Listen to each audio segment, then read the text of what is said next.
Hi, everyone. How's everybody doing? Energy is good on a Wednesday? Great. Well, I'm Bradley, and I'm here to tell you that PFPs are the future of the creator economy. A little bit more about myself. You may know me as the Senior Growth Manager on the Lens team at the Aave Companies, or you may know me as Crypto Citizen number 52, or you may know me as bradorBradley.eth/.lens. I am very passionate about the intersection of media, technology, and entertainment, and I've built my career working in a variety of companies at that, most recently at TikTok. And I want to talk about and walk you through, tell you a story about sort of my journey into Web3 and how it brings us to today. So I previously worked at TikTok with the illustrious Christina Beltramini over there, who's the head of growth at Aave as well. And while we were there, we both worked on and created this thing called TikTok Top Moments, which was an NFT project to release user-generated content made on social media as NFTs. And we both liked it so much, we shortly thereafter quit our jobs at TikTok to work on Lens and some other things full-time. But we left our jobs because we were so excited about this vision, this promise, the thing that got us all excited about NFTs. If you can zoom back to 2021 and remember what that felt like, if you can try, we were all excited, all of us, or many of us in this room, about creator monetization, the future of royalties, artist attribution, decentralized IP, direct fan relationships, communities. Everyone was so excited, and everyone, a lot of people left their jobs and said, I'm going all in on this. This is the future. And there was mania, and people were getting rich, and it was very exciting. Fast forward to today, and NFTs are dead. You can't even say the word NFTs anymore. We have trading platforms like Blur that look more like a Bloomberg terminal than they do an NFT art platform of any kind. You have scams and rugs everywhere, they abound. And you have OGs to the space like OpenSea who have now betrayed their original artists in favor of those same traders. So it's clear that something went wrong between the last couple of years, but the question is why? And it shouldn't really surprise us, because the vision, the promise was ginormous, but what we could actually do in the here and now was quite limited. We could buy, we could sell, we could trade, and we could speculate. So it shouldn't really surprise us that this happened. Now, despite all the negativity and despite all the bad news out there, there are a lot of projects still trying really hard to deliver on that original vision. And if you don't see your project up here or one that you hold, don't worry, there are many. This is just a sample. But desire alone and intent alone is not nearly enough to deliver on the vision that people signed up for so long ago in 2021. Desire is not enough. You need resources, and you need money, and those are limited resources. Resources are limited, and with the crash of the stock market, with the crash of crypto prices, with the fall of SVB, those dollars are fewer and far between than ever. So what are you supposed to do? And how do we find ourselves today? Well, we can actually draw some parallels, and what I posit is that big PFP projects are effectively film studios today. There's a lot of parallels you can draw between Yuga Labs and Disney. If you look at their mission statements, you have storytelling, experiences, community, IP, brands. These things look pretty similar. And in fact, it's not just Yuga, and it's not just Disney. There's a few of the majors, right? The Universals, the Warner Bros., the Paramounts of the world. And similarly, we have the Cool Cats, the Doodles, the Punks, the Apes, etc., and a very long tail of smaller indie shops and indie projects. So what's going on in the media world today?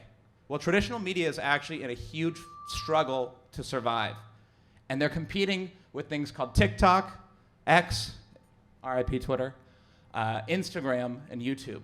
And it's a competition for all of our attention.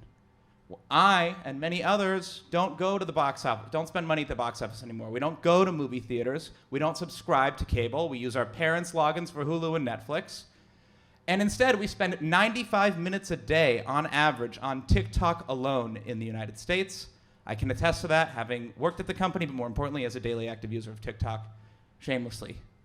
And And so we see that social media is starting to eat traditional media. And why is this happening? What is going on? What's the big appeal? Well, in traditional media, I watch the stars. A few people get to be famous. A few people get to be in a few movies every year from a few studios. And in social media, I get to be the star. And while TikTok, I'll harp on that one, not because it's the first, but because it's doing this the best, has allowed the opportunity for anyone to create a following, to create content, to monetize, and to build their social capital. And as the founder of Aave, Stani, likes to say, social capital is capital. It has value, but unlike financial capital, it is something you can take with you wherever you go. So on social media, I get to build my social capital on TikTok. I get to grow my following. I get to be the star. But this is only true for people today. PFP NFTs are stuck in their studio era. We rely on the projects pretty much that created our NFTs that we love and behold and spent so much money on and perhaps held to do all the work, and we, fingers crossed, hope that they're going to figure it out somehow. And so I have my Crypto Citizen. I have Crypto Venetian number 52. That's my first NFT. I got it in Los Angeles at Bright Moments. And I'm a huge fan of Bright Moments, the Bright Moments team. But the truth is, I'm more of a shareholder in the project with my PFP than I am a creator with it. And so the question is, what does the creator economy look like when it comes to PFP NFTs? What does it look like? Well, I'm here to tell you that today, now, there is going to be something called the creator economy for PFP NFTs, and it's arrived today. For those who don't know, Lens Protocol is a decentralized social media protocol. The idea is everything starts with your profile. Your profile is an NFT on Polygon. It allows you to own your handle, to own your relationships with your followers, and to own all the content that you create. And similarly, token-bound accounts, or ERC 6551, allow one NFT to hold another. So you can take a Lens profile, put it inside the wallet or the token-bound account of your favorite PFP, and now, for the first time, have PFP creators on-chain. And I am excited to show you the very first post that has done this. Oh, where did it go? Yeah, there we go. Where now on the tokenbound.org website, I have taken my PFP, I have sent it a Lens profile to its tokenbound account, I have created a post, and that post now lives on chain. So that's the first post that allows my PFP to now be a creator itself, and I get to play the role of the studio, the director, the writer, and my character is the actor. So that's the basic idea of what has happened so far.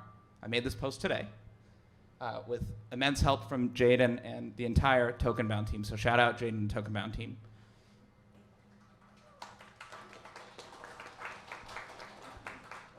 How does this work? What is this?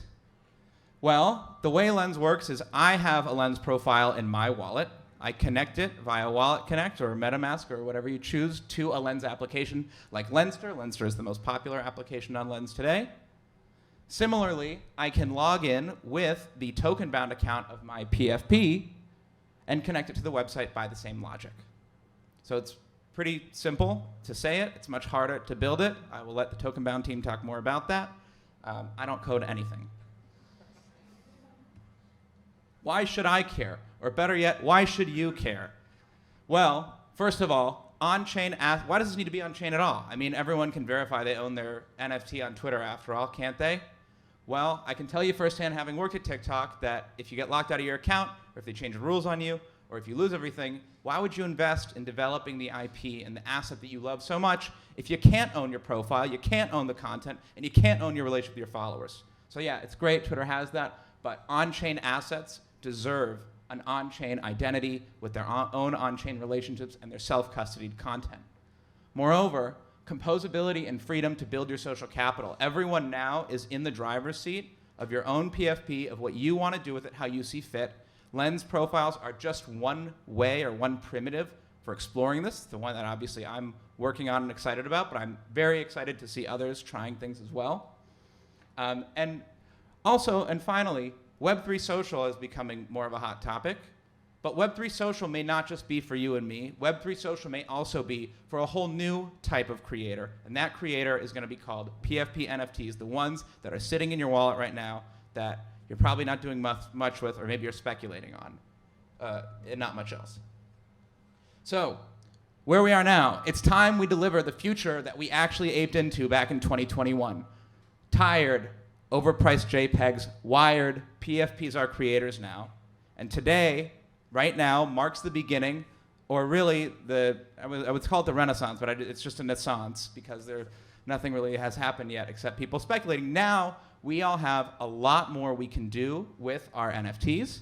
We can have lots of fun. An ape can create an NFT on Zora that a doodle writes a mirror article about, that a punk comments on. And that is all right around the corner. And I am so excited to be able to share this with you all today, and I hope that this makes sense to at least some of you. I know with at least some other folks, they're like looking at me like, what is this? But I think it's really exciting, and I think more importantly, if you are still here, if you still have your NFTs and your PFPs, and if you are excited, you get to now be in the driver's seat. And guess what? The people who use creativity and use their minds to develop their own IP are not at the behest of the scammers or projects that created these things. You are now in the driver's seat. So if the floor price of your prize PFP goes up, goes down, doesn't matter. You are in the driver's seat to drive the value with your creativity and your whatever you want to do. And that's the idea. So thank you for listening.